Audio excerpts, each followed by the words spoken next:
박근혜 대통령 지지율이 너무 떨어져서 이제는 기술적 반등이 조금이라도 있지 않을까 했지만 아니었습니다. 최저 지지율을 또 갈아치웠습니다. 비교적 보수적인 결과가 나온다는 한국갤럽의 여론조사인데요.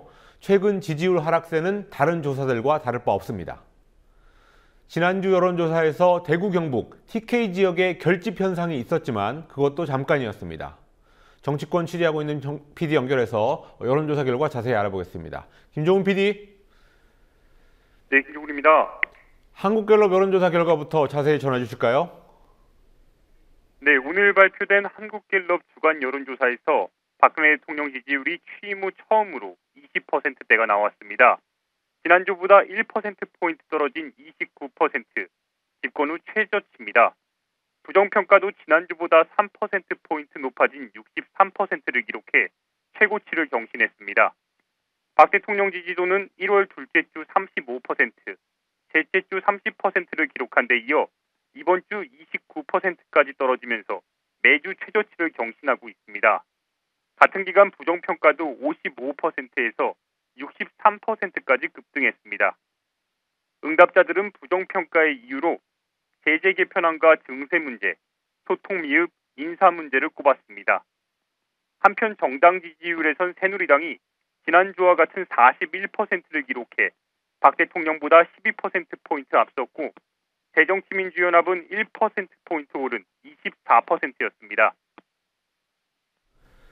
예. 그 밖에 어떤 특징들이 이번 여론조사 결과에서 나왔습니까? 네, 가장 주목할 점은 처음으로 전국 모든 지역에서 부정평가가 긍정평가를 앞질렀다는 점입니다. 박 대통령의 정치적 근거지인 대구 경북에서조차 부정평가가 48%로 긍정평가를 7%포인트 앞섰고 지난주와 비교할 때 부정평가가 8%포인트 급증했습니다. 부산, 울산, 경남에서는 부정평가가 61%로 긍정평가를 2배 가까이 앞질렀습니다. 소득별로 보면 고소득층에서도 부정평가가 68%로 긍정 25%와 3배 가까이 차이를 보이는 등 주요 지지층에서도 싸늘한 민심이 나타나고 있습니다. 연령별로 보면 20대부터 40대까지 긍정평가가 20% 이하, 부정평가는 70%를 넘었고 50대도 긍정 34%, 부정 60%로 3주 연속 부정평가가 더 높게 나왔습니다. 60대 이상에서만 유일하게 긍정평가 55%로 부정평가 36%를 앞섰습니다.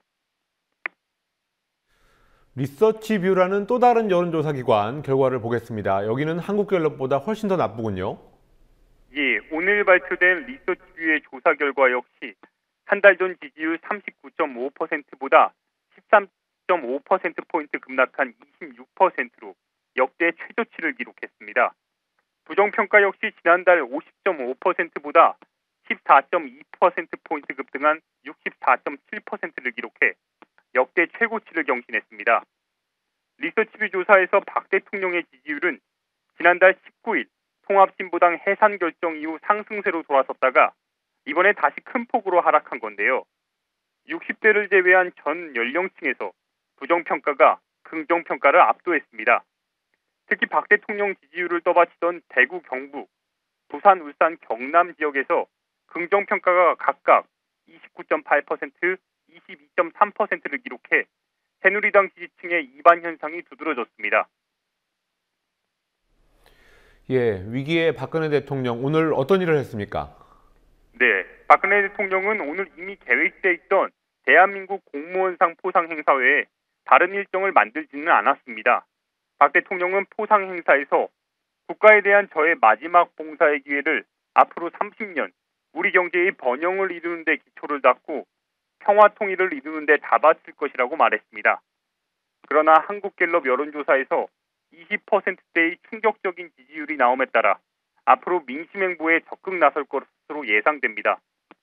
박 대통령은 그제 사독광부, 간호사 등과 함께 영화 국제시장을 관람했고 어제는 인천의 어린이집을 찾아 아동학대 문제에 대해 직접 해결하겠다는 의지를 피력하면서 민심 챙기기 행보를 했습니다.